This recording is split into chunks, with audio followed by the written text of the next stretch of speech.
It was January 2005, and the ballroom at the G'day USA Gala shimmered with sequins, champagne, and the sound of laughter echoing beneath the chandeliers. Hollywood royalty mingled with Australian icons, a sea of famous faces. But among the crowd, two people who had spent years searching for something real were about to meet for the first time.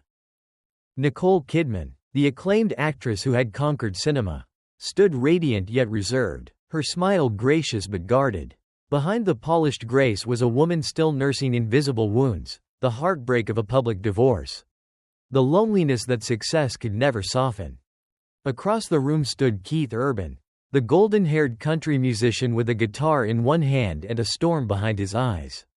His charm was easy, his laughter magnetic, but his heart carried the quiet fatigue of a man who had climbed too high, too fast, and lost pieces of himself along the way.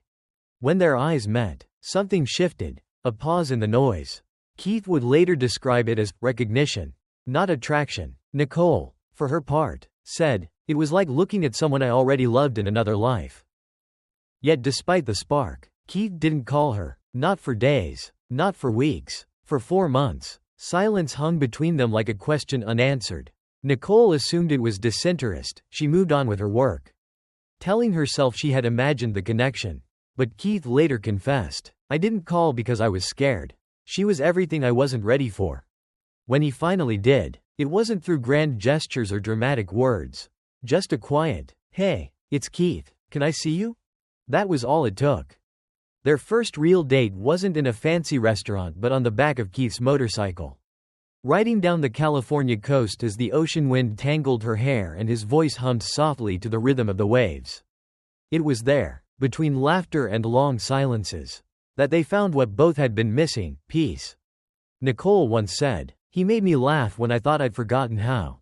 Keith, on the other hand, admitted, "I didn't think I was capable of something steady. She changed that." They fit together like two broken pieces that somehow made sense.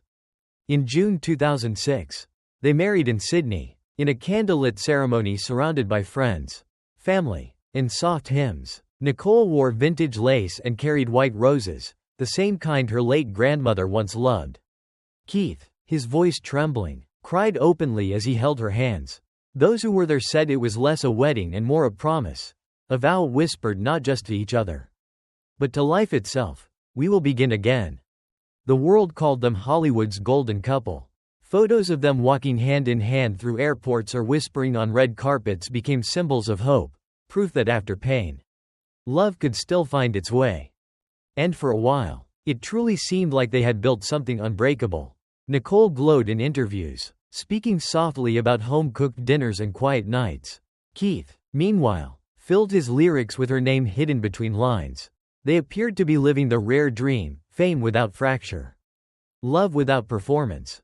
But love, no matter how strong, is never immune to shadows. Just a few months after that magical wedding, Nicole began to notice the silence again, a different kind this time. The distance in his eyes, the long nights away, the subtle ache of fear returning. Their fairy tale, it turned out, was about to be tested in a way that no one could see coming. Because every great love story has its turning point, the moment when forever meets its first real fight. The first tremor arrived softly, the way all real earthquakes do, so subtle you wonder if you imagined it. Nicole Kidman felt it in the quiet of their Nashville kitchen, the way Keith Urban's smile didn't quite reach his eyes, the late-night texts that received no reply, the guitar left unplayed in a corner for days at a time. Fame could explain some of it, exhaustion could explain more, but the ache in her chest insisted on a harder truth. It came one rain-soaked evening, 4 months after the wedding that had felt like a rebirth. Keith stood in the doorway, rainwater dripping from his jacket, his hands shaking as if the weather had crawled beneath his skin. "I'm not okay," he whispered. The words cracked the air open. Addiction, an old battle he'd convinced himself he'd buried, had found its way back. Quiet and merciless. Some people leave when the water rises. Nicole didn't. She had walked through too many storms to mistake drowning for destiny. That night, she didn't perform the role of saint or savior. She simply became the person who loved him. No cameras, no stylists, no public script, Just two chairs pulled close and a conversation with no armor. "I don't need you to be perfect," she said, voice steady. "I need you here." Within days, she staged a private intervention, no spectacle. Only truth. Close friends gathered in their living room while the world imagined them somewhere glamorous. There were no accusations, only the hard gift of honesty. Nicole's hands never left his, even when the tears came. She held on like a lighthouse.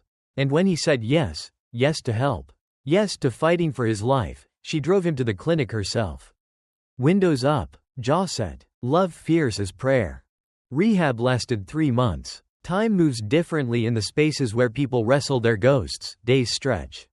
Nights echo. Nicole visited when she could. Sometimes reading to him from dog-eared novels.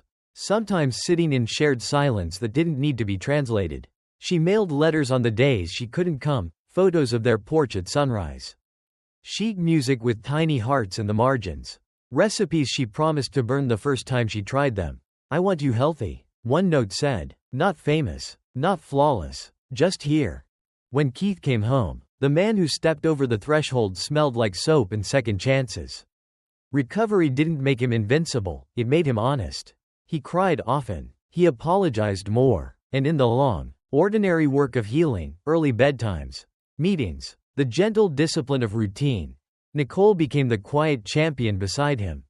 He wrote new songs that didn't chase radio. Only truth. She learned to sleep again. But survival has a cost. After a great storm, even the strongest structures hold hairline fractures. They laughed. Yes, they held hands. They posed for photos that fans pinned to bedroom walls. Yet something in their marriage had shifted from spark to stewardship.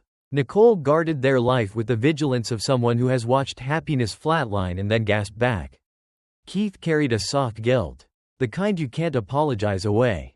They loved each other harder. They also loved each other carefully. Work returned, because it always does. Nicole flew to distant sets with scripts scribbled full of questions. Keith boarded tour buses that smelled like coffee and chords, chasing the clean high of a stage that never judged him for yesterday. They calibrated calendars like surgeons. Some months, it worked. Some months, it didn't. On good days, they FaceTimed from hotel rooms, swapping the mundane miracles of ordinary marriage. What the dog did. What the girls said. What the sky looked like in 2 different cities. On hard days, the calls dropped, and the silence felt like a cliff. Still, they kept choosing. Holidays that meant flight delays and reheated dinners. Anniversaries celebrated at airport gates. Notes tucked into suit pockets and guitar cases. Keith's hand on Nicole's back at award shows. Steady as a vow. Her head against his shoulder during soundcheck. Eyes closed. Breathing in proof. Their daughters became the warm center of the map. Sunday Rose arriving like a sunrise in 2008. Faith Margaret following 2 years later. A miracle delivered by the kindness of another woman's body. Fatherhood made Keith gentler. Motherhood made Nicole braver. Family photos on the fridge. Tiny ballet shoes by the door. The kind of clutter that means a house is truly lived in. But healing is not a straight line. It's a circle you learn to walk without getting dizzy. Some nights, Nicole found him staring at the middle distance, knuckles white around a coffee mug, fighting battles his music couldn't completely soothe.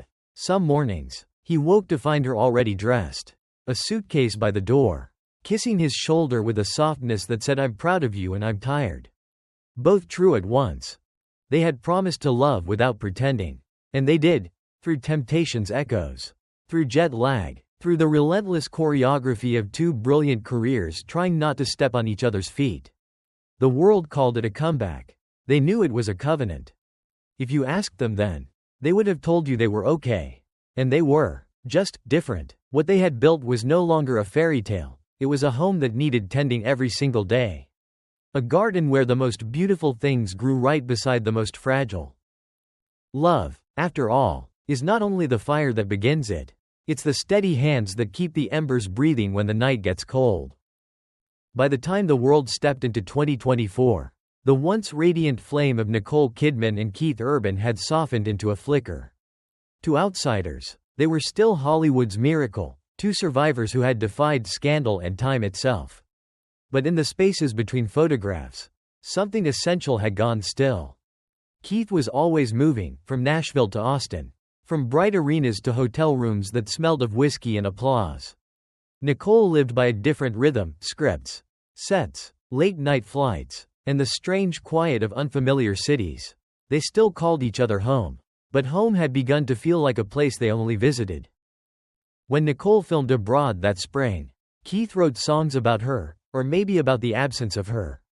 He would hum half-finished verses on stage and stop mid-line.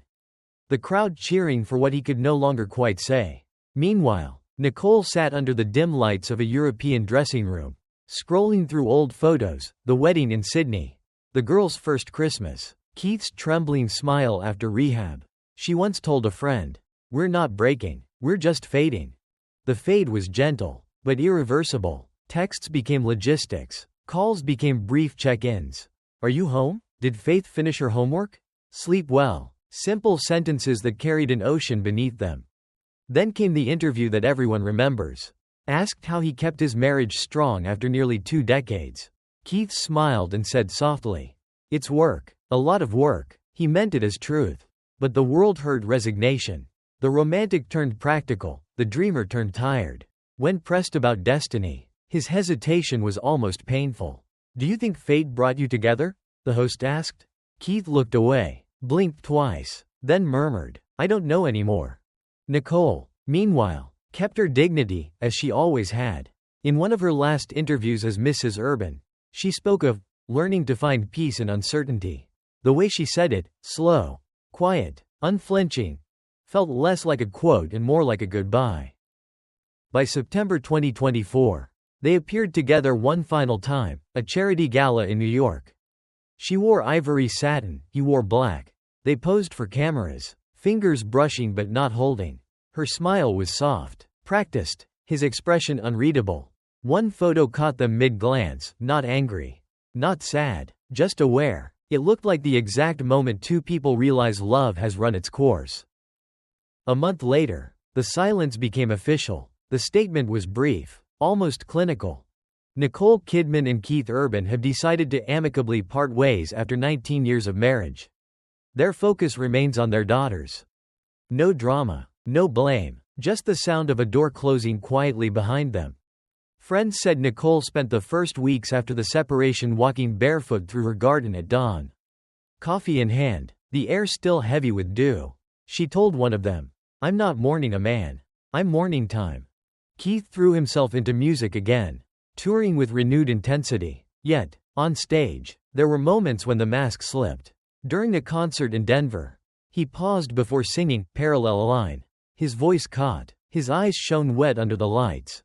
"Some songs," he said softly, "never stop belonging to the person who inspired them."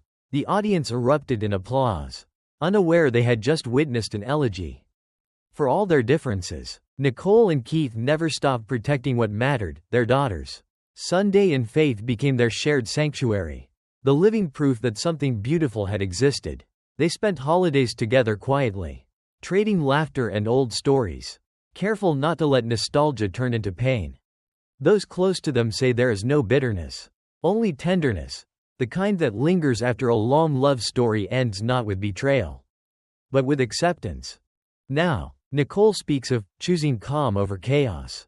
Keith sings softer songs. Both seem lighter, not because they've forgotten, but because they've learned to carry what remains. In the end, theirs wasn't a tragedy. It was a long poem that knew when to stop. Two artists who met when they needed saving. Who built something vast and imperfect and real, and who, when the music changed, had the grace to bow out. Sometimes love doesn't die. It just becomes memory, one you visit quietly, like an old song on a rainy drive. And somewhere, in the echo of that melody, you can still hear her whisper, "He was my deep, deep love." And his soft reply, "She saved my life."